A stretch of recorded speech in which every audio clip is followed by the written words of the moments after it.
میدونی گیربکس موقعی که جفت دنده میشه یعنی چی؟ یعنی همزمان دو تا دنده درگیره. الان این دو درگیر، چهارم درگیر.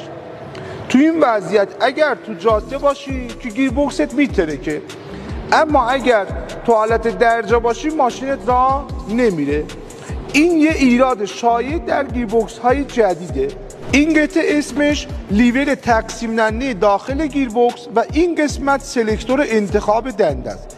در گیربکس های فرانسوی کل این قطعه آهنی بود، اما در گیربکس هایی که ایران خودرو تولید میکنه و سر خودروهای پژو، سمن، پرشیا و دنا میذاره، این قطعه پلاستیکی شده و با گذشت زمان این قسمت پلاستیکی ها میشکنه و گیربکس حالت جفت دنده رو ایجاد میکنه. من در دوره تعمیر گیربکس های دستی کلی نکته خفن و مهم و پولساز بهت گفتم.